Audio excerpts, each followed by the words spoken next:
देखिए, सबसे पहले हमें पता कैसे चलेगा कि हम कौन सी रिलीज यूज कर रहे हैं। तो उसको देखने के लिए हेल्प में जाके आप अबाउट के अंदर जाएंगे। तो यहाँ से पता चल जाता है कि आपकी कौन सी रिलीज अभी यूज हो रही है। जैसे आप देख सकते हैं, मेरे पास अभी यहाँ पे शो कर रहे हैं 5.1, यानी मेरे पास अभी टैली में अपडेट है ऑलरेडी। अगर आपके सिस्टम में 5.1 नहीं है, तो सबसे पहले तो मैं आपको ये बता दूं कि आपको अपडेट करना कैसे है। तो अपडेट करने के लिए आपको हेल्प में ही आप अपग्रेड में जा सकते हैं। जो ये अपग्रेड दे रखा है, यहाँ आप जा सकते हैं। तो यहाँ पे आपको आपकी लेटेस्ट रिलीज, जो भी लेटेस्ट रिलीज अभी आई हुई है, वो नीचे यहाँ पे शो करेगी। लेकिन मेरे सिस्टम में ऑलरेडी पहले से ही अपडेट है।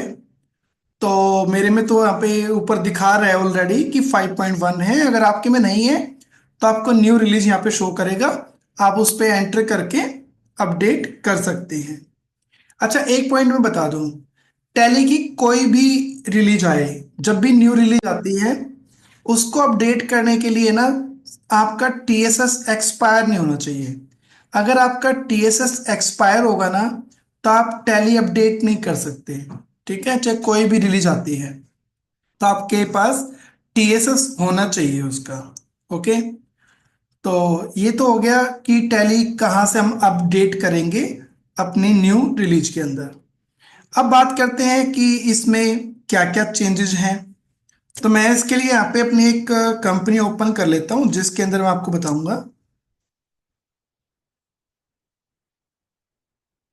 देखिए, सबसे पहला जो अपडेट है वो है ईवे बिल को लेके। अभी तक आप जो ईवे बिल बनाते थे, तो ईवे बिल बनाने के टाइम पे, जैसे मैं यहाँ पे ईवे बिल बनाने के लिए सेल में चाहता हूँ, यहाँ पे कोई भी एक पार्टी सेलेक्ट करता हूँ। जैसे कि मैंने यहाँ पे पार्टी ले ली है अपनी, एस के अग्रवाल। एक सेकंड रुकिएगा आप।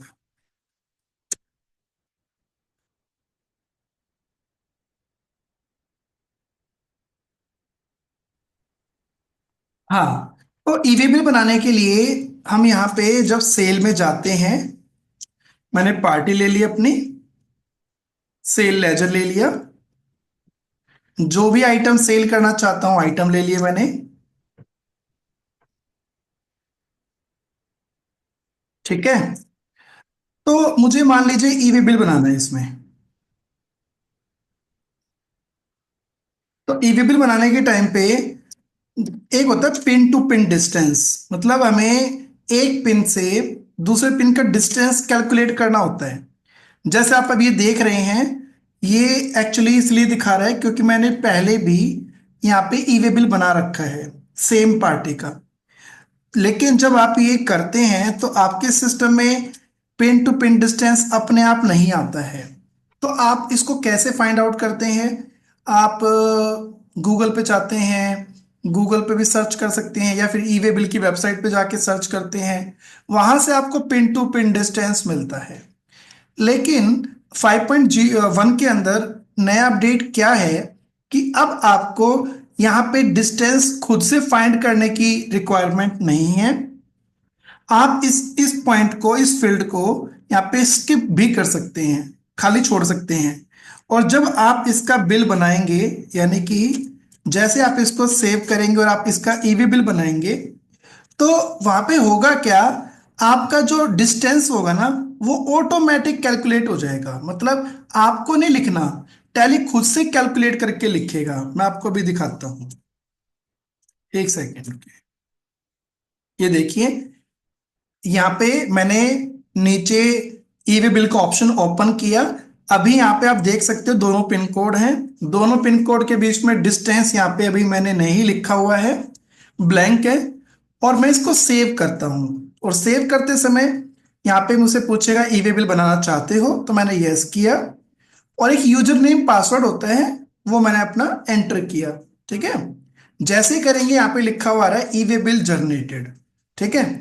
एक बार देख लेते हैं अपने ईवे बिल को, पेज अप करके लास्ट वाउचर खुल जाएगा और इसमें देखेंगे तो आपका ई वे बिल नंबर अपने आप आ जाएगा, साथ में डिस्टेंस भी अपने आप आ जाएगी, यानी कि आपकी डिस्टेंस जो है वो ऑटो कैलकुलेट होके इसमें आएगी। ठीक है, ये पहले इसके अंदर नहीं होता था। ठीक है, नेक्स्ट आता है एक्सपोर्ट। जब आप एक्सपोर्ट का बिल बनाते हैं ना, कोई भी इंडिया से बाहर आपको मान लीजिए सेल करनी है और आपको एक्सपोर्ट का कोई बिल बनाना है, तो उस केस में आपको कई बार कस्टमर उसको सेलर को ये पता नहीं होता था कि मैं स्टेट कौन सी लूं या कौन सा पिन कोड लूं। तो उसकी वजह से क्या होता था, यहाँ पे वो ईवी बिल नहीं बन पाता था। और ईवी बिल बनाना जरूरी है। मान लीजिए मेरे ऑफिस से मेरा जो गोडाउन है, वेयर हाउस है, वहां से माल एयरपोर्ट तक जा रहा है, तो एयरपोर्ट तक जाएगा तो वहां तक ईवी बिल तो बनेगा ना। तो वो ईवी बिल बनेगा कैसे, क्योंकि हम तो उसमें यहाँ पे स्टेट और पिन कोड हम अभी तक टाइप ही नहीं कर पाते, समझ नहीं आता था कि हम क्या लें।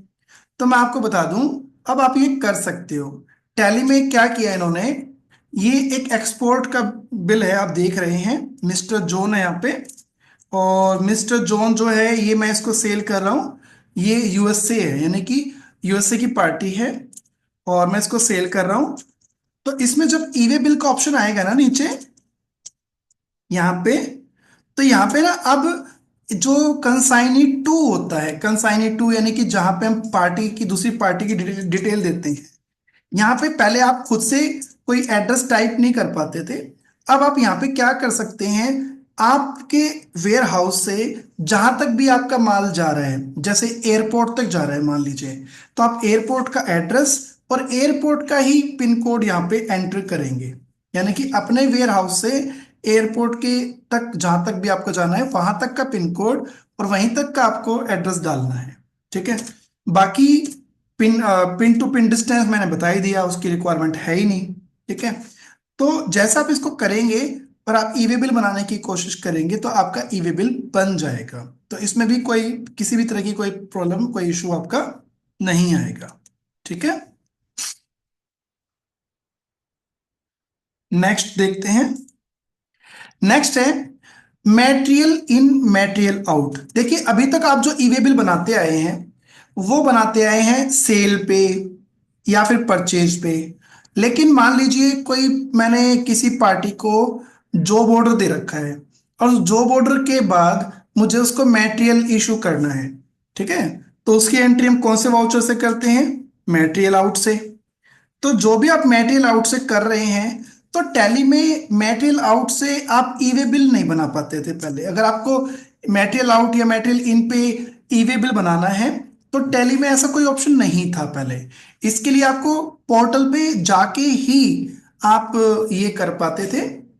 लेकिन अब टैली में ये भी ऑप्शन दे दिया है कि आप चाहें तो मटेरियल इन और मटेरियल आउट के अंदर भी ई वे बिल बना सकते हैं। ये भी मैं आपको दिखा देता हूं।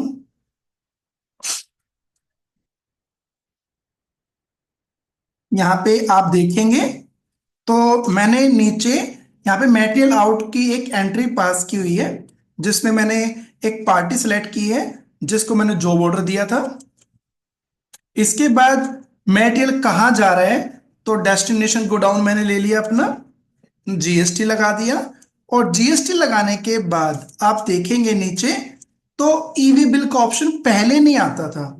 ये पहले सिर्फ सेल परचेज और इनमें आता था, एक्सपोर्ट वगैरह में। लेकिन मेटेरियल आउट और मेटेरियल इन के अंदर शो नहीं होता था।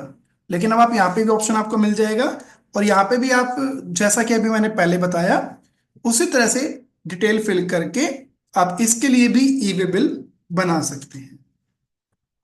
तो छोटे छोटे ऑप्शन चल रहे हैं, आई थिंक आप सबको क्लियर होगा जो मैं बता रहा हूँ। कोई डाउट है तो आप बता सकते हैं मुझे।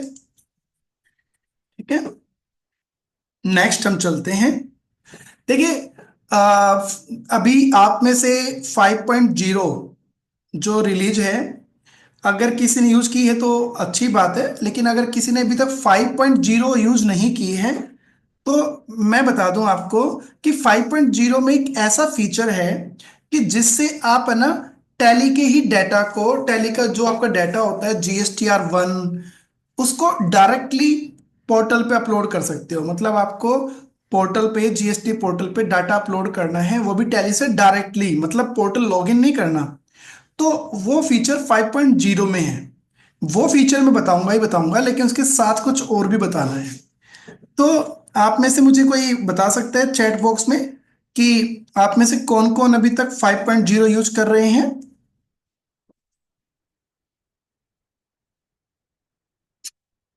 5.0 कौन कौन यूज कर रहे हैं? मैंने रावत जी से पूछ ही लिया था, वो तो यूज कर ही रहे हैं। जगदीश जी, अजय जी, मनोज जी, क्या आप यूज करते हैं अभी 5.0?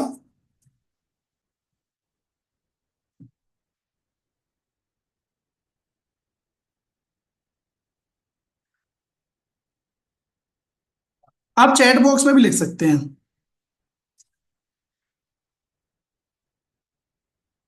चलिए कोई बात नहीं, मैं फिर भी बता देता हूं। देखिए, अगर आपके पास GSTR1 का डाटा है, मान लीजिए आपके पास GSTR1 का डाटा, हम यहाँ पे जीएसटी रिपोर्ट में देखते हैं। अक्टूबर मंथ का डाटा है मान लीजिए, ठीक है। और ये डाटा मुझे पोर्टल पे अपलोड करना है। कौन से पोर्टल पे? जीएसटी पोर्टल पे। तो 5.0 में आप डायरेक्टली अपलोड कर सकते हैं। कैसे? उसके लिए आपको सबसे पहले फीचर्स में जाना होता है जीएसटी के, और जीएसटी के फीचर में जाके यहाँ पे आपको मिलता है कनेक्टेड जीएसटी डिटेल। यानी यहाँ पे आप अपना जो जीएसटी का लॉगिन यूजर नेम है ना, जीएसटी का लॉगिन आईडी जो पासवर्ड होता है, तो पासवर्ड तो नहीं एंटर करना, लेकिन यूजर नेम आपको यहाँ पे लेना होता है। और मोड ऑफ फाइलिंग बताना होता है कि आप अपनी जीएसटी की रिटर्न फाइलिंग कैसे करते हैं। मतलब आप इलेक्ट्रिक वेरिफिकेशन कोड आपका आता है या डिजिटल सिग्नेचर यूज करते हैं, तो आप अपनी रिटर्न कैसे फाइल करते हैं वो आपको यहाँ पे लेना होता है। यहाँ पे बस सिर्फ इतना सा ही आपको कॉन्फ़िगरेशन यहाँ पे टैली में करनी होती है। इतना करने के बाद मैं इसको सेव कर देता हूं। ये मैंने इसको सेव कर दिया। अब आप अपने GSTR1 की डाटा को, जैसे आप देख रहे हैं अक्टूबर के डाटा को पोर्टल पे अपलोड करना है, तो आप कहाँ जाएंगे? आप जाएंगे, टॉप में एक मेन्यू है जिसका नाम है एक्सचेंज। एक्सचेंज के अंदर आपको यहां पे मिलेगा अपलोड जीएसटी रिटर्न, ठीक है। तो आपको अक्टूबर मंथ की सारी एंट्री, जितनी भी एंट्री है, वो आपको यहां पे दिखाई देगी। अब नीचे ऑप्शन दे रखा है सेंड ऑनलाइन, एक है ऑफलाइन। ऑफलाइन मतलब जो कि पहले भी करते थे हम, यानी कि जिसमें जेएसएन फाइल बनती है और जेएसएन फाइल फिर खुद जाके अपलोड करनी पड़ती है। लेकिन दूसरा ऑप्शन है सेंड ऑनलाइन, इसमें ये सारी डाटा ऑटोमेटिकली पोर्टल पे अपलोड हो जाता है। तो जो आप अपलोड करेंगे, तो यहां देखिए, पहली बार जब आप ये करेंगे तो आपका रजिस्टर्ड मोबाइल नंबर पे ओटीपी आएगा। मैंने अभी बताया था ना, जब कॉन्फ़िगरेशन की थी, कि ओटीपी आता है। तो जब आप ये पहली बार डाटा अपलोड करेंगे, तो आपके फोन पे रजिस्टर्ड मोबाइल नंबर पे ओटीपी आएगा, जैसे मैं यहाँ पे भी करता हूँ। तो रजिस्टर्ड नंबर पे मैं ओटीपी अपना भी चेक कर लेता हूँ कि मेरा क्या आया है। एक सेकंड आप रुकिएगा। और ये ओटीपी है ना, आपको एक ही बार डालना होता है। एक बार आपने ओटीपी डाल दिया, तो इसकी एक ड्यूरेशन होती है, उतनी ड्यूरेशन तक के लिए आपको दोबारा दोबारा ओटीपी नहीं एंटर करना है। ओके, वो लॉगिन रहता है आपका।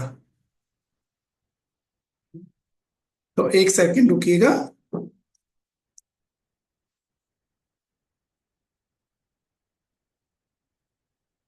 ये मैंने ओटीपी डाल दिया। जैसे ही ओटीपी डाला, तो ये दिखा रहा है नीचे, save is not allowed after IFF. ऐसा क्यों? देखिए, ये जो रिटर्न है ना मेरी, यहाँ पे मैंने सेलेक्ट की हुई है मंथली, क्वार्टरली। ये देखिए यहाँ पे मैंने क्या ले रखा है, मंथली ले रखा है। लेकिन जो पोर्टल है जीएसटी पोर्टल, वहां पे मैंने पीरियड सेलेक्ट कर रखा है क्वार्टरली। मतलब आपने यहाँ पे टैली में मंथली ले लिया, पोर्टल पे क्वार्टरली ले लिया, तो इस वजह से इशू आया है। अदरवाइज आप अगर सही लेंगे, तो ये डाटा आपका जो आपका देख रहे हैं, सीधा जीएसटी के पोर्टल पे एक बटन से, जो मैंने आपको बताया, वो कौन सा बटन था? Upload GST return. इस पे जाके नीचे सेंड करेंगे, तो आपका सारा डाटा जीएसटी पोर्टल पे अपलोड हो जाएगा। लेकिन इशू कहाँ आता है? ये जो आप ट्रांजैक्शन देख रहे हैं, इसमें से कुछ ट्रांजैक्शन B2B की होंगी, कोई ट्रांजैक्शन B2C की भी होंगी। जैसे ये देखिए, यहां पे आप देख रहे हैं कि 5 इनवॉइस B2B के हैं, यानी आपके अकॉर्डिंग ये पांचों इनवॉइस जो हैं ये आपको B2B यानी ये पार्टी दिख रही है इनके हैं। तो आपको तो लगता है कि पार्टी रजिस्टर्ड है और आपने उसको रजिस्टर्ड मान के B2B का बिल बना दिया। लेकिन जब मैंने उसको जीएसटी पोर्टल पे अपलोड करने की कोशिश की तो जीएसटी पोर्टल क्या करता है, वो चेक करता है पार्टी का जीएसटी स्टेटस। हो सकता है इनमें से कोई पार्टी का जीएसटी नंबर पहले तो एक्टिव था, लेकिन आज के टाइम पे उसका जीएसटी नंबर इनएक्टिव हो गया है किसी वजह से, या फिर उनका जीएसटी नंबर कैंसिल हो गया है जिसकी इंफॉर्मेशन आपको नहीं थी। मतलब आपके अकॉर्डिंग तो पार्टी रजिस्टर्ड थी, लेकिन आपको नहीं पता था कि सामने में वाली पार्टी जो है वो उसका जीएसटी नंबर इनएक्टिव हो गया है, तो वो इनवॉइसेस पोर्टल पे अपलोड नहीं हो पाएंगे। तो इस केस में आप क्या कर सकते हैं, आप डाटा अपलोड करने से पहले, यानी कि आप जो डाटा अपलोड करेंगे उससे पहले GSTR1 में ही चेक कर सकते हैं कि B2B की जो पार्टी है क्या उनका जीएसटी नंबर जो है एक्टिव है या एक्टिव नहीं है। कैसे? तो आप GSTR1 में आके राइट साइड में एक बटन है, नाम है वैलिडेट पार्टी जीएसटी। तो आप यहां पे देख रहे हैं ये अक्टूबर मंथ की डिटेल ओपन हो रखी है। 5 इसमें इनवॉइस है B2B के, 2 पार्टी हैं, लेकिन इनका स्टेटस मुझे नहीं पता कि जीएसटी का एक्टिव है या नहीं है। तो आप राइट साइड से F6 आप करेंगे तो यहां पे दोनों पार्टी अभी दिख रही हैं और दोनों पार्टी का रजिस्ट्रेशन टाइप रेगुलर है। लेकिन मैं चाहता हूं कि इसको वेरीफाई किया जा सके कि इसमें से कौन सा जीएसटी नंबर एक्टिव है कौन सा नहीं है। तो उसके लिए राइट साइड में एक बटन है जिसका नाम है फैच डिटेल्स यूजिंग जीएसटी। ठीक है, ओल्ट एल। तो जैसे आप इसको करेंगे तो टैली 5.0 के अंदर भी ऑप्शन था और इसके अंदर 5.1 में ये नया ऑप्शन यहां पे दिया है कि आप जैसे ही करेंगे ये अपने आप सर्च करेगा, जीएसटी पोर्टल से डिटेल को मैच करेगा और आपको बताएगा कि पार्टी का जीएसटी नंबर का स्टेटस क्या है, एक्टिव है, इनएक्टिव है, कैंसिल है, क्या है। आप यहां देख भी सकते हैं, देखिए खत्री ऑनलाइन स्टोर का जीएसटी स्टेटस अभी यहाँ पे कैंसिल दिखा रहा है। अगर मैं इस बिल को अपलोड करता पोर्टल पे तो पोर्टल मुझे इसको रिजेक्ट करके दे देता। तो आप एक काम कर सकते हैं, आप यहीं से ही पार्टी का रजिस्ट्रेशन जो स्टेटस आप यहाँ पे देख रहे हैं कैंसिल है, तो इसकी रजिस्ट्रेशन टाइप रेगुलर तो नहीं हो सकती, तो इसकी रजिस्ट्रेशन टाइप हमें चेंज करनी है, हमें यहाँ पे इसको करना है अनरजिस्टर्ड।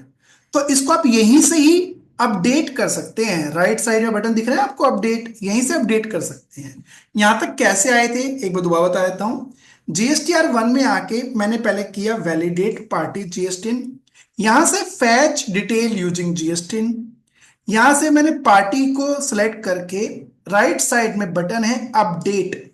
तो अपडेट में जाके मैं यहां से पार्टी का रजिस्ट्रेशन टाइप चेंज कर दूंगा, पार्टी को ले लेता हूं अनरजिस्टर्ड। ठीक है, और जब भी ये करेंगे ना तो आपसे डेट पूछेगा कि इफेक्टिव डेट क्या रखनी है, यानी कि आपको कब से ये करना है।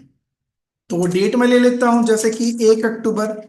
अब होगा क्या, 1 अक्टूबर के बाद जितनी भी एंट्री मैंने की होंगी वो सारी की सारी एंट्री ऑटोमेटिकली B2B से B2C में कन्वर्ट हो जाएंगी। ऐसा क्यों? क्योंकि मैंने पार्टी का जो जीएसटी का रजिस्ट्रेशन टाइप है वो मैंने चेंज कर दिया है, वो भी मास्टर लेवल पे। इसको मास्टर लेवल ही कहेंगे कि मैंने यहीं पे ही पार्टी का जीएसटी का रजिस्ट्रेशन टाइप चेंज किया है। तो अब इससे रिलेटेड जितनी भी ट्रांजैक्शन होंगी ऑटोमेटिकली सारी की सारी B2C में कन्वर्ट हो जाएंगी। ओके, हाँ डेट जरूर पूछेगा कि आपको ये कौन सी डेट से करना है। ठीक है, तो एक पॉइंट तो आपका ये है। इसके अलावा नेक्स्ट पॉइंट एक और भी है। कभी कभी ऐसा भी होता है कि मान लीजिए मुझे इस पार्टी की सारी एंट्री, जैसे इसने 2 एंट्री हो रखी है, मुझे सभी की सभी वाउचर को बी टू सी में कन्वर्ट नहीं करना है। होता है ना से कि मान लीजिए एक पार्टी है, उसके हमारे पास काफी सारे इनवॉइस हैं, लेकिन पहले तो वो पार्टी एक्टिव थी, मतलब पहले उसका जीएसटी स्टेटस एक्टिव था, लेकिन सिर्फ अक्टूबर के मंथ में उस पार्टी का जीएसटी स्टेटस इनएक्टिव हो गया। ठीक है, तो मैं पीछे की सारी ट्रांजैक्शन तो चेंज नहीं करूंगा, तो मैं चाहता हूं कि पर्टिकुलरली जो ट्रांजैक्शन मैं चाहता हूं वही ट्रांजैक्शन मेरी बी टू बी से बी टू सी में चेंज हो। तो वो कैसे करेंगे, ठीक है, वो देखिए। इसके लिए यहां से मैं जाऊंगा वैलिडेट पार्टी जीएसटिन पे, और यहां से फिर से मैं पहले फैच करूंगा डिटेल को, तो जैसे कि ये पहले भी किया था मैंने। ठीक है, अब आप करेंगे क्या, यहां पे ना सेलेक्ट करके आप राइट साइड में एक बटन भी दे रखा है, और बटन कौन सा है, बेसिस ऑफ वैल्यू। आप यहां पे चाहें तो फिल्टर भी लगा सकते हैं। फिल्टर मतलब कि मेरे पास काफी सारी पार्टी हैं, मुझे सिर्फ वही पार्टी देखनी है जिनका स्टेटस अभी इनएक्टिव है, तो यहां पे फिल्टर लगाएंगे तो बाकी हट जाएंगी, और सिर्फ वही पार्टी आपके सामने आएगी जिसका स्टेटस इनएक्टिव है या कैंसिल है। अब आप इसको सिलेक्ट करके राइट साइड में बटन मिलेगा वाउचर वाइज। ठीक है, तो वाउचर वाइज से क्या होगा, इस पार्टी के सारे इनवॉइसेस आपको दिखाई देंगे, जितने भी इस पार्टी के इनवॉइस होंगे ना, आपको सारे मिल जाएंगे, जो भी आपने पीरियड ले रखा होगा उसके हिसाब से। ठीक है, अब इसमें से 2 ट्रांजैक्शन है, या तो आप ये कर सकते हैं कि किसी एक ट्रांजैक्शन को आप स्पेस बार से सेलेक्ट करिए, और राइट साइड में बटन है कन्वर्ट टू बी टू सी। तो जो ट्रांजैक्शन आपने सेलेक्ट की होगी वो ट्रांजैक्शन आपकी चेंज हो जाएगी बी टू सी में, या आप एक साथ सबको भी सिलेक्ट कर सकते हैं और सभी की सभी एंट्री को एक साथ ही आप बी टू सी में चेंज कर सकते हैं। ये देखिए मैंने दोनों की दोनों ट्रांजैक्शन चेंज कर दी है। अब आप यहां देखेंगे तो यहाँ पे बी टू बी में यहाँ पे 3 एंट्री बची हैं, 2 एंट्री नीचे दिखा रहे हैं, अब वो आपकी बी टू सी में आ रही हैं, यानी कि उनका स्टेटस अब बी टू बी से बी टू सी हो गया है। तो अभी तक मैंने आपको बताया कि मास्टर लेवल पे हम कैसे करेंगे, और दूसरा बताया वाउचर लेवल पे हम कैसे बी टू सी से बी टू सी में चेंज करेंगे। अब तीसरा मैं आपको बताने जा रहा हूं, जो तीसरा मेन पॉइंट है हमारा, कि अगर मान लीजिए बिल मैंने पोर्टल पे अपलोड कर दिए, और पोर्टल पे अपलोड करने के बाद, यानी कि पोर्टल पे बिल अपलोड करने के बाद जो है, एक सेकंड रुकिएगा, ये पॉइंट है कि बिल मैंने पोर्टल पे अपलोड कर दिए, उसके बाद पोर्टल ने बिल्स को रिजेक्ट कर दिया, यानी कि पोर्टल पे मैंने मान लीजिए 5 बिल अपलोड किए थे, उसमें से 1 या 2 बिल पोर्टल ने रिजेक्ट कर दिए, तो उनको कैसे हम बी टू बी से बी टू सी में चेंज करेंगे। अभी तक मैंने आपको 2 पॉइंट बताए। पहला कि आप मास्टर लेवल पे ही चेंज कर सकते हैं, मास्टर लेवल पे यानी कि यहां सेलेक्ट करके राइट साइड में अपडेट का बटन है, यहां से आप कर सकते हैं। दूसरा मैंने बताया आपको कि यहाँ पे राइट साइड में वाउचर वाइज का ऑप्शन आएगा, वहां से आप कर सकते हैं। ठीक है, और तीसरा अब जो बता रहा हूं कि पोर्टल पे अपलोड होने के बाद कुछ ट्रांजैक्शन रिजेक्ट हुई हैं, जो वो भी किस लिए, उनका जीएसटी नंबर इनएक्टिव था, तो उसको कैसे अब ठीक करेंगे। तो उसके लिए आप देखिए, ये देखिए, उसके लिए भी हम कहां जाएंगे, उसके लिए जाएंगे जीएसटीआर 1 में, और जीएसटीआर 1 में ही आपको मिलता है रिजेक्टेड वाले ऑप्शन। रिजेक्टेड के अंदर देखिए क्या दिखा रहा है कि ये पार्टी का जीएसटी नंबर इनएक्टिव है। अब आप एक ट्रांजैक्शन है तो एक को सिलेक्ट करके राइट साइड में कन्वर्ट टू बी टू सी पे कर सकते हैं, तो ये एक ट्रांजैक्शन इसकी बी टू सी में कन्वर्ट हो जाएगी। आप चाहें तो सबको सिलेक्ट करके भी राइट साइड में बटन है कन्वर्ट बी टू सी, तो इससे भी आपकी सारी ट्रांजैक्शन बी टू सी में कन्वर्ट हो जाएंगी। ठीक है, तो मैंने आपको तीनों पॉइंट बता दिए हैं, तो ये इंपॉर्टेंट है। ठीक है, जो मैंने आपको पॉइंट बताया है। अब हम चलते हैं नेक्स्ट टॉपिक पे। नेक्स्ट टॉपिक क्या है, जो आप अभी तक GSTR 1 को एक्सपोर्ट करते थे, मान लीजिए आप डाटा है आपके पास जीएसटी का, और जीएसटी का डाटा आपको एक्सपोर्ट करना है GSTR 1 को। तो एक तो होता है कि आप मंथली एक्सपोर्ट करते हैं, कोई क्वार्टरली एक्सपोर्ट करता है, लेकिन मैं चाहता हूं कि मुझे पूरे साल का GSTR 1 एक्सपोर्ट करना है एक सिंगल फाइल में। ठीक है, पहले ऐसा नहीं था। पहले क्या था ना, आपने डेट सेलेक्ट की 1 अप्रैल से 31 मार्च, लेकिन टैली आपको मंथ वाइज फाइल एक्सपोर्ट करके देता था। लेकिन मुझे पूरे साल का मान लीजिए एक एक्सेल के फॉर्मेट में GSTR 1 चाहिए, तो कैसे आएगा? तो GSTR 1 पे जाके आप यहां पे पहले पीरियड सेलेक्ट कर लीजिए।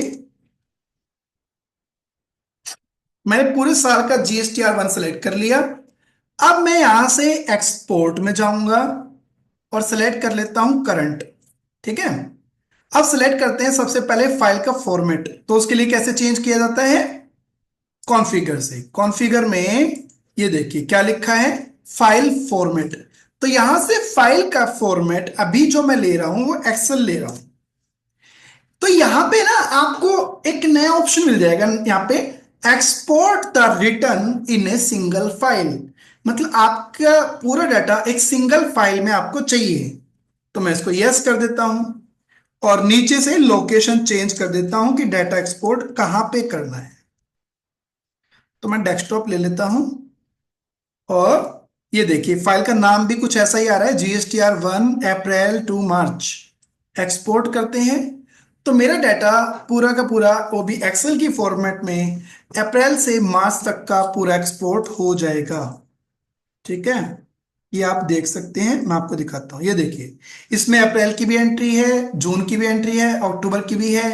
तो आपका पूरा डाटा एक ही बार में एक्सपोर्ट हो जाएगा। और दूसरा, ये तो GSTR 1 है।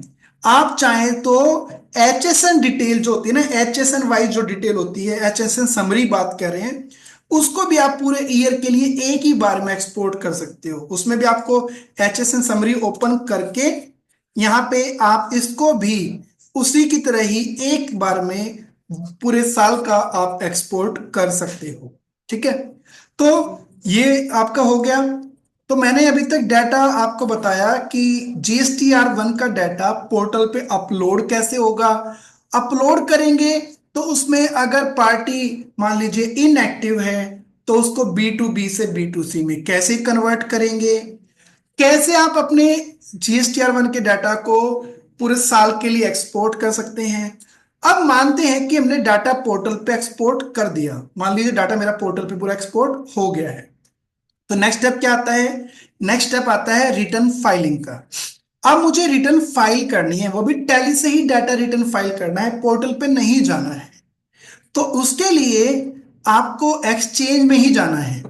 एक्सचेंज में ही आपको यहां पे मिलेगा फाइल GSTR 1। ये देखिए यहां पे जो डाटा मैंने पोर्टल पे अपलोड किया था वो डाटा मुझे यहां दिखेगा, लेकिन मैंने मंथ गलत ले रखा है। पहले मैं इसको सेलेक्ट कर लेता हूं और उसके बाद नीचे सेंड नाम से बटन है। जैसे ही आप ये सेंड नाम का बटन क्लिक करेंगे तो आपका यहाँ पे एक ओटीपी पूछेगा आपसे, रजिस्टर्ड मोबाइल नंबर जो है उस पर ओटीपी पूछेगा। अगर वो ओटीपी आपने डाल दिया तो आपकी रिटर्न फाइल भी टैली से ही हो जाएगी, लिखा हुआ आ जाएगा कि रिटर्न फाइल सक्सेसफुल। आप चाहें तो बाद में पोर्टल से चेक कर सकते हैं। ओके, तो एक तरह से मैं ये कह सकता हूं कि सारा काम पोर्टल का टैली से हो जाएगा। आप डाटा अपलोड कर सकते हैं, आप रिटर्न फाइल टैली की यहीं से कर सकते हैं। नेक्स्ट, अगर मैं ये कहूं कि आपको अपनी परचेजेस को, जो आपने परचेज किया है उसको मान लीजिए मैच करना है जीएसटी पोर्टल के टू बी से। मान लीजिए टू बी है और टैली में हमारे परचेज है, उसको दोनों को आपको क्या करना है, मैच करना है। तो ये आप मैच कैसे करेंगे? पहले क्या था ना, पहले आपको जीएसटी पोर्टल पे लॉगिन करना पड़ता था और लॉगिन करके वहां से आपको अपनी फाइल डाउनलोड करनी होती थी, है ना। और वो कौन सी फाइल थी? वो जेएसएन फॉर्मेट में आपको फाइल मिलती थी, उसको डाउनलोड करते थे, फिर टैली में आते थे, और टैली में आके इंपोर्ट करते थे, फिर जाके आप मैच कर पाते थे, यानी रिकंसाइल कर पाते थे। लेकिन अब मैं आपको बता दूं, आपको जीएसटी पोर्टल पे जाके फाइल डाउनलोड करने की भी जरूरत नहीं है। टैली में रह के ही आपका डाटा पोर्टल से डाउनलोड भी होगा, जीएसटीआर 2A का, 2B का, ठीक है, और वो रिकंसाइल भी टैली में अपने आप हो जाएगा। वो कैसे? वो भी आप देख लीजिए। अच्छा, ये सारा काम आपका बस एक छोटा सा जो कॉन्फ़िगरेशन मैंने किया था F11 में, ये जो मैंने किया था, इसी से सारा हो जाएगा। लेकिन शर्त क्या है? इसको करने से पहले जीएसटी पोर्टल पे एक छोटा सा एक बटन है, उसको ऑन करना पड़ता है। और वो कौन सा बटन है? ये देखिए, जैसे ये मेरा जीएसटी पोर्टल है, यहां से आपको जाना होता है माई प्रोफाइल पे। तो माई प्रोफाइल में लेफ्ट हैंड साइड में ऑप्शन होता है मैनेज एपीआई एक्सेस। ये जो आप देख रहे हैं मैनेज एपीआई एक्सेस, कहां से आया? प्रोफाइल में जाके यहां पे ड्यूरेशन देनी होती है, 6 आवर या 30 डे। इसका मतलब क्या है कि टैली में मैंने आपको बताया था कि जब पहली बार आप डाटा अपलोड या डाउनलोड करते हैं तो ओटीपी मांगता है। एक बार ओटीपी होने मांगने के बाद वो लॉगिन रहता है कुछ टाइम के लिए। वो कितना टाइम है वो यहां पे दिया गया है, आपने 6 आवर या 30 डे में से कोई भी ले सकते हैं, और यहां से कंफर्म करना है। बस सिर्फ इतना सा काम आपको पोर्टल से करना है, बाकी का सारा काम अभी तक जो मैंने टैली में बताया उसी से आपका हो जाएगा। ठीक है, तो ये हो गया। अब डाटा डाउनलोड की बात कर रहे थे कि मान लीजिए मेरे पास परचेजेस हैं, उन परचेजेस को मैच करना है मुझे किससे? 2B से या 2A से। तो आप एक्सचेंज में जाएंगे और यहां से डाउनलोड जीएसटी रिटर्न, यहां पे आप आ जाएंगे, और कॉन्फ़िगरेशन में जाके आप ये बताएंगे कि आपको कौन सी रिटर्न डाउनलोड करनी है। जीएसटीआर 2A डाउनलोड करना है या 2B डाउनलोड करना है, कौन सी रिटर्न आप डाउनलोड करना चाहते हैं? जैसे मैं 2B कर लेता हूं। और कौन से मंथ का करना है? जैसे मैं चाहता हूं कि जुलाई से लेके और अक्टूबर तक का डाटा डाउनलोड करना है। ठीक है, बैक करते हैं और डाउनलोड पे क्लिक करते हैं।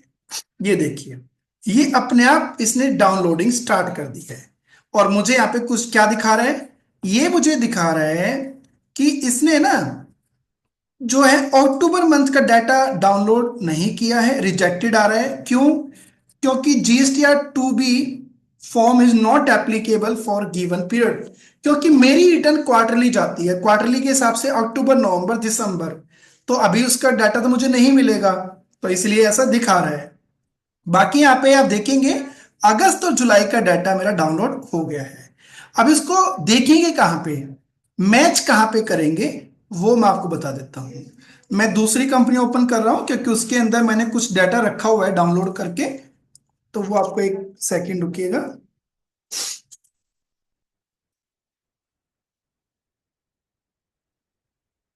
ये मैंने इसको यहाँ पे डाउनलोड कर रखा है, तो हम कहाँ जाएंगे? जीएसटी रिपोर्ट में, और यहां से आप नीचे देखेंगे GSTR 1 है, 2A है, 2B है। तो 2B चेक कर लेते हैं। मैं जुलाई मंथ की चेक कर रहा हूं, ठीक है। तो आप देखेंगे यहाँ पे मुझे दिखा रहा है कि मेरी टोटल जो ट्रांजैक्शन थी, टैली में कितनी ट्रांजैक्शन है? 3 ट्रांजैक्शन है B2B की। और पोर्टल के अकॉर्डिंग जो ट्रांजैक्शन है वो ब्लू कलर में दिखाता है। तो पोर्टल के अकॉर्डिंग 5 ट्रांजैक्शन है, टैली के अकॉर्डिंग 3 ट्रांजैक्शन है। और इस पे अगर एंटर करते हैं तो ये दिखा रहा है ये B2B की ट्रांजैक्शन है। और एंटर करते हैं तो आपको यहाँ पे सभी ट्रांजैक्शन दिख रही हैं। ठीक है, वो भी वाउचर वाइज, राइट साइड में ऑप्शन है वाउचर वाइज, तो आप ये सारा वाउचर वाइज भी देख सकते हो। ठीक है। अच्छा, एक नया अपडेट है टैली में 5.1 में, ये भी बता दूं, ये जो डाटा डाउनलोड मैंने किया था ना, जो ये पोर्टल से, ये एपीआई के थ्रू होता है, इसे बोलते हैं एपीआई कनेक्टिविटी। तो टैली में जो डाटा डाउनलोड होता है ना, उसके लिए एक टेक्नोलॉजी होती है, एक वो उसे बोलती है एपीआई। तो अभी ना जीएसटी के पोर्टल पे कुछ अपडेट आया है, कुछ नया अपडेट आया है, और उसके अकॉर्डिंग जो है टैली ने अपने आप को अपडेट कर लिया है, और वो अपडेट आपको मिलेगा 5.1 में। अगर मैं आपको बताऊं यहाँ पे कि मान लीजिए आप 5.0 यूज कर रहे हैं और यहां से आप डाटा डाउनलोड कर रहे हैं पोर्टल से, तो पोर्टल पे जो एपीआई जो है इस टाइम एपीआई की जो वर्जन है वो है 4.0, लेकिन जो टैली का पुराना वर्जन है उसमें पुराना है। तो इस तरह से जब डाउनलोड करेंगे तो हो सकता है उसमें किसी तरह की प्रॉब्लम आए और आपका डाटा डाउनलोड प्रॉपर तरीके से नहीं हो। तो इसीलिए आप 5.1 यूज करेंगे तो 5.1 अपने आप में अपडेट है, एक तरह से ये कह सकते हैं, और आपको किसी भी तरह की कोई भी प्रॉब्लम नहीं आएगी। और एक बात और, जैसे ये पार्टी है अमेजोन, हो सकता है इस पार्टी के बिल में, जो ये अमेजोन का बिल है, इसमें कुछ 18% का टैक्स है। कभी कभी होता है ना कि सिंगल एक ही बिल में 18% भी है, 12% भी है, 5% भी है। तो जो पुराना जो था एपीआई, उसके अकॉर्डिंग यहाँ पे सब कुछ दिखता था। यहाँ पे अगर एक एंट्री में 18% है तो 18% भी दिखता था, 12% तो 12 दिखता था। मैं आपको दिखाता हूँ, एक सेकंड रुकिएगा। ये देखिए, ये ऊपर आप देख रहे हैं, ये 5.1 आने से पहले है। इसमें ऊपर एक पार्टी है के ए, पर के ए लिखा हुआ है, KLM। इसमें दिखा रहा है कि इसका वाउचर नंबर 66 है। तो उसमें टैक्स रेट भी दिखा रहा है कि इसमें क्या टैक्स रेट है। अगर एक से ज्यादा टैक्स रेट है तो वो भी दिखाता, लेकिन अभी जो 5.1 है उसमें आपको कंसोलिडेट मिलेगा। उसमें ऐसे ही अलग से नहीं दिखेगा कि 18% वाला कितना है और 12% वाला कितना है, वो कंसोलिडेट दिखेगा। और ये सब हमारे अकॉर्डिंग नहीं है, ये गवर्नमेंट का कहना है। गवर्नमेंट का कहना ये है कि आप अगर एपीआई के थ्रू पोर्टल से डाटा डाउनलोड करते हैं तो अब जो डाटा मिलेगा वो कंसोलिडेट मिलेगा, और उसमें आपको करना है तो टैली का 5.1 ही आपके पास होना चाहिए। ओके, तो आई थिंक ये पॉइंट भी आपका क्लियर होगा कि डाटा डाउनलोड कैसे करना है, रिकंसाइल कैसे करना है। दूसरा, अपलोड कैसे करना है वो भी हो गया, रिटर्न फाइल कैसे करनी है वो भी आपका हो गया इसके अंदर, ई-वे बिल कैसे बनाना है ये भी बता दिया, और pin to pin distance automatically calculate होगा, ये पॉइंट भी हो गया। अगर आपके पास डाटा मान लीजिए 5.0 का है या पुरानी रिलीज का है, तो उस डाटा को ओपन करने के लिए डाटा को माइग्रेट करना होता है। तो डाटा माइग्रेट कैसे करते हैं, अब आप ये देखेंगे यहाँ पे जो भी आप डाटा देख रहे हैं, मेरे कंपनी में ऑलरेडी एक तरह से डाटा माइग्रेट है, पहले से ही मैंने किया हुआ है। बाकी अगर आप करते हैं कोई भी डाटा, जैसे मान लीजिए सिलेक्ट करते हैं, तो यहाँ पे आपको कहेगा कि आपका डाटा जो है अभी माइग्रेट होने जा रहा है वो ओल्ड रिलीज से न्यू रिलीज में। तो जब डाटा माइग्रेट होता था ना, तो वाउचर की जो नंबर सीरीज थी, वाउचर नंबर सीरीज मतलब समझ रहे क्या होता है वाउचर नंबर सीरीज, मैं आपको दिखाता हूं, एक सेकंड रुकिएगा। जब भी हम डाटा माइग्रेट करते हैं ना, तो वाउचर नंबर की सीरीज होती है, ऑटोमेटिक या मैनुअल। ये आप देखेंगे, एक सेकंड रुकिएगा। ये देखिए, यहाँ पे ऑटोमेटिक है। तो जब हम डाटा को माइग्रेट करते थे ना किसी पुरानी रिलीज से, पुरानी रिलीज मतलब 2.0 या कोई भी हो सकती है, तो 3.0 के टाइम पे, जैसे 3.0 आया था उस टाइम पे क्या हुआ था कि आप डाटा को माइग्रेट करते थे तो यहाँ पे ऑटोमेटिक रहता था, लेकिन यहाँ पे आपको लेना पड़ता था रिटेन ओरिजिनल नंबर, और बाद में आपको खुद से जाके उसको री नंबर करना होता था। ठीक है, लेकिन अब ये प्रॉब्लम भी आपके इसके अंदर सॉल्व हो गई है। तो आज जो मैंने आपको बताया मेन मेन पॉइंट आपको, कि सबसे मेन पॉइंट कि 5.0 और 5.1 इन दोनों में सबसे लेटेस्ट चेंज, सबसे बड़ा चेंज क्या है। एक तो जीएसटी रिटर्न फाइलिंग, जो कि आप खुद कर सकते हो, आपको किसी सीए से रिटर्न फाइल कराने की जरूरत नहीं है। आप टैली से डाटा खुद पोर्टल पे अपलोड भी कर सकते हैं, रिटर्न फाइल भी कर सकते हैं, डाटा डाउनलोड करके रिकंसाइल भी कर सकते हैं। और अगर अपलोड करने के टाइम पे कोई एरर आती है तो आपको GSTR 1 के अंदर बता भी देगा कि आपकी क्या एरर है, क्यों आपकी एंट्री को रिजेक्ट किया गया है। ये सारा आप कर सकते हैं। ठीक है, तो ये छोटे छोटे चेंजेस थे इसके अंदर जो मैंने आपको बताए हैं। अब लेकिन ये पॉइंट याद रखिएगा, अगर आपका टीएसएस एक्सपायर हो गया है, मैं फिर से कहूंगा कि अगर आपका टीएसएस एक्सपायर है तो आप डाटा अपने टैली को अपडेट नहीं कर सकते हैं। उसके लिए पहले आपको टैली रिन्यू करवानी पड़ती है, क्योंकि टैली की बहुत सारी सर्विसेज ऐसी हैं जो आप जब तक आपका टीएसएस है तब तक ही यूज कर सकते हैं, उसके बाद उन्हें यूज नहीं कर सकते हैं। अब आपका कोई क्वेश्चन है तो एक तो मैं अपना नंबर आपको चैट बॉक्स में दे रहा हूं, मेरा नंबर भी आप सेव कर लीजिएगा। और उसके अलावा आपका कोई क्वेश्चन है तो आप मुझसे पूछ भी सकते हैं। जरूरी नहीं है इसी रिलीज से रिलेटेड पूछना है 5.1 या 5.0 से, इससे ओल्ड रिलीज से रिलेटेड भी कुछ पूछना है, कोई क्वेश्चन है तो आप पूछ सकते हैं। उसके लिए भी मैं रेडी हूं आपको बताने के लिए।